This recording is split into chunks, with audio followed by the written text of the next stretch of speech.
I go to a high school in Southern California and used to absolutely love it here. But 1 month ago, a new teacher transferred here and changed everything, and right from the get-go, it was obvious that she was trans. In her first lecture, she told us that her pronouns were she/her and that we can't refer to her with any other pronouns. The rest of the lecture was spent discussing the importance and meaning of pronouns. I just thought that it was an introductory lecture, and didn't think much of it. She was going to teach us math next time, and I was really excited because I like solving problems. But the next day, she opened up a slideshow about LGBTQ history and began teaching that. I raised my hand and asked her if we weren't going to study math, but she told me to sit down and not interrupt the class. However, I considered that a valid question, so I asked if she could answer it really quickly. Our first test was in a week, and we needed to be prepared for it. But our teacher just crossed her arms and started calling me transphobic. She claimed that I was purposefully interrupting the class so I wouldn't have to listen to a trans talk. I denied it because my intention was purely based on academics, and I never did anything to suggest that I was transphobic. By this point, most of the class was seeing eye to eye with me, and nodding their heads. The teacher saw that, and yelled at the top of her lungs, demanding that we all sit down and just listen. Her voice was so loud that I sat out of sheer fear, and didn't say a single word for the rest of the lesson. Little did I know, our teacher had no intentions of shifting from the LGBTQ curriculum. The next day, she pulled up more slides, this time explaining what genders were and how many were there. After 10 minutes, she said that genders are pretty much irrelevant, and that we should pay attention to identity instead.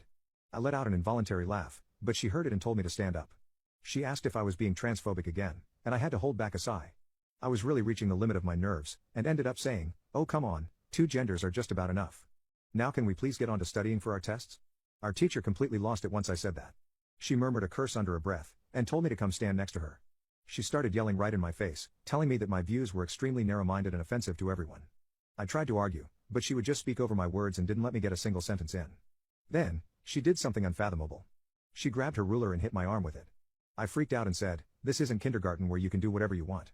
You can't just hit me like that." She laughed and said, "Yes I can." And was about to hit me again, but I dodged it. Thankfully, the bell rang and she just ran out the door while calling me transphobic again. Little did she know, I actually had a plan this time. You see, my friend had secretly recorded the entire thing on his phone, and sent the video to everyone on campus. Later that day, I showed it to my parents. Now, I expected them to be angry, but my dad was literally threatening to end her, so I had to calm him down and show that I wasn't hurt.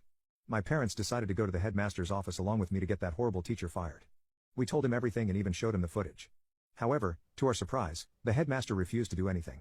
He said that his hands are tied and he can't fire the teacher without any solid proof. Apparently, video footage of a teacher assaulting a student and yelling in his face wasn't solid enough proof for him. I was about to say something, when my dad told me to be quiet and just took us out of the office. I asked him what was going on, and why he was so calm all of a sudden. He said that just like me, he had also recorded the headmaster's voice saying that. My mom immediately realized that we had enough proof to file a lawsuit against the school for negligence, and against my teacher for emotional abuse. We went to a lawyer and the very next day, filed a lawsuit seeking $50,000 from them. Looks like the school administration realized we were serious, and the trans teacher was fired before the day was over. However, nothing could stop the lawsuit at this point.